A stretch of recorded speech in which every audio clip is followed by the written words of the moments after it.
El día de hoy queremos hablarles sobre el cine independiente en Estados Unidos de los años 80.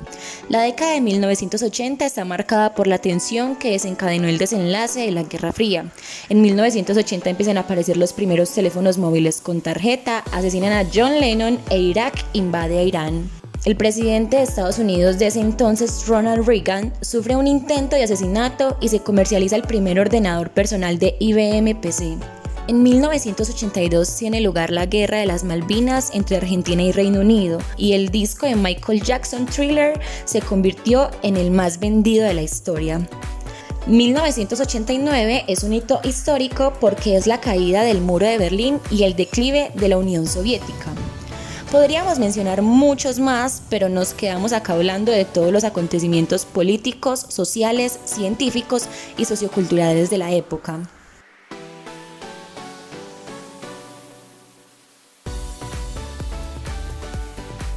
Ahora sí, hablemos del cine independiente. Este se caracteriza por tratar temas de énfasis social, alejándose de la cartelera comercial habitual. Su interés se basa en temas de problemáticas sociales como el racismo, la política, la homosexualidad, infidelidades, entre otros, queriendo presentar la realidad tal como es, valiéndose del cine poético. Aquí se le da especial atención a los personajes y a la historia que se quiere contar. Deja de lado la narración clásica, la cual es presentación, nudo y desenlace, y utiliza la narración abierta, cuyo final es decisión del receptor y desaparece la idea de espacio y tiempo. La parte estética de este tipo de cine se centra en crear una ambientación más íntima, dándole importancia al toque artístico, tratando de recrear lo mejor posible la realidad. La utilización de claroscuros es muy representativa de esta época junto con los contrastes muy marcados. En cuanto al maquillaje, predomina el efecto natural, solo resaltando las facciones. Algunas de sus características visuales que tiene es la saturación de colores, la forma artesanal de representar algunos aspectos, además son poco convencionales. Este tipo de películas utiliza mucho los planos generales y planos cerrados para generar en el receptor diferentes emociones.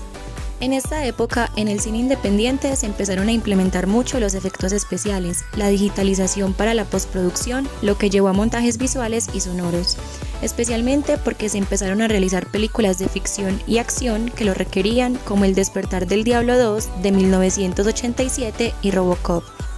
Muchas personas también consideran que la película The Return of the Sucker Seven, realizada por John Sayles en 1980, inició el movimiento moderno de cine independiente. Otro de los directores de la época es David Lynch, con su película El Hombre Elefante de 1980 y Con Terciopelo Azul, realizada en 1986, que mezcla elementos de terror psicológico con el cine negro. Fue una película rechazada por muchos estudios debido a su contenido sexual y violento. Para darles un mejor ejemplo de este tipo de cine, vamos a hablar de la película Sangre Fácil o Blood Simple, que obtuvo en 1985 Sundance, Gran Premio del Jurado, y en el mismo año en los premios Independent Spirit, Mejor Director y Actor. I don't know what you're talking about.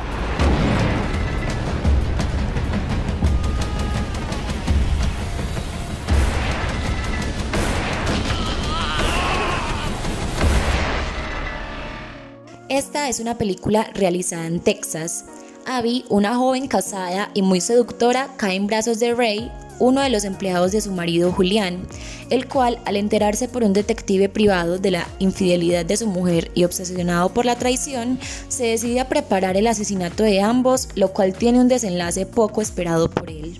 Aquí vamos a analizar un poco algunas escenas de la película. Vamos a evidenciar aquí un poco la naturaleza de la narrativa de la época, y en esta escena donde el esposo de Abby aparece en la habitación y comienza a sangrar mucho, resulta que era un sueño que Abby estaba teniendo, y esto hace parte de una característica surrealista que hace referencia a la narrativa no lineal de esta época del cine independiente en los Estados Unidos. Otra de las escenas con este tipo de narrativas es cuando Abby está esperando que el detective salga del baño y muestran a Ray muerto en el piso del apartamento. Aquí se evidencia una muestra de la realidad que son los asesinatos de la época efectuados por personas contratadas como consecuencia de infidelidades.